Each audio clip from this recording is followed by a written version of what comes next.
Kate, you're saying we need to curb spending now in time for the autumn, which people really won't want to hear because a lot of people really, they want to enjoy summer first. But what's your plan? What's your attack on all of this?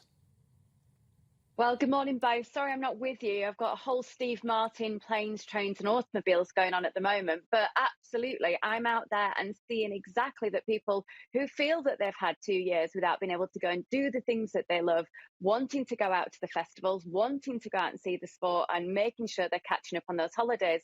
It completely makes sense. All I'm saying is we know that we've got a tough autumn ahead, autumn, winter particularly. The fuel bills are going to kick in even stronger rates. It's going to be more challenging as we see more food inflation on the cards.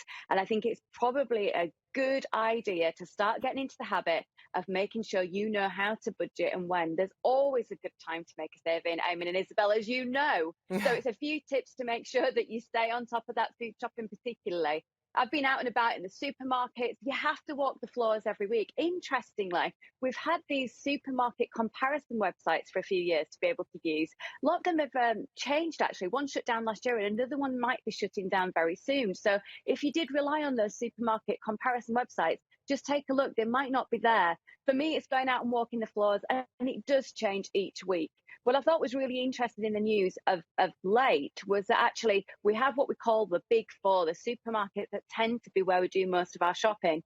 And it could well look that for the first time, Aldi will actually overtake from Morrison's there. A lot of people using those Aldi and Lidl brands to make sure they get their bargains. I think that tends to be on the smaller shops. For me, I'm seeing that Asda are doing a great job on the big shop right now. OK, so those are the big shops. And when I think of, you know, when we're talking about people saving over the summer months, I mean, we've all just seen these pictures, haven't we? I've had serious FOMO over the weekend. If people haven't been at Glastonbury, they've been at the Stones. If they haven't been at the Stones, they've been at Elton John. Everyone's been out making the most, as you say, of those relaxation rules, and they're sort of like money saving. I don't want to hear it. But you're suggesting that people should do spend free weekends to try and make sure that they pocket some cash. So if you do want to have a splurge, make sure you balance it.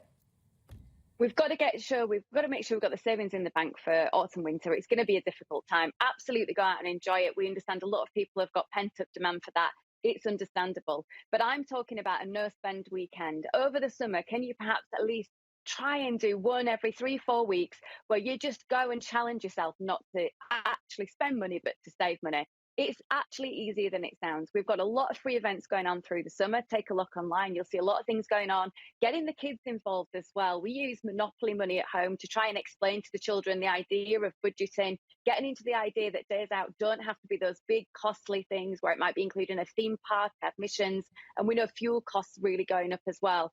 So I think it's very much about trying to get into the discipline of budgeting. So actually, when it does get tough, you're not really feeling that you're going from one extreme to the other, but it might be a little bit more balanced. It's really depressing hearing you say when it does get tough. People are thinking this is bad the way it is, but that Kate is saying come October, you ain't seen nothing yet. For headlines are grabbing your attention, Isabel. Oh, well, the front of the Mail today, Kate, I don't know if you've had a chance to see it, but they're talking about Britain being the fraud capital of the world, with a really shocking statistic about some number, 40 million of us getting scammed. Horrendous. It really is the case that we have to watch what we're doing. More of us shopping online than ever before, and we've got to feel comfortable that we understand what's going on with our details. A lot of this, Isabella, is where people are getting phone calls or they're getting emails and they're responding to them.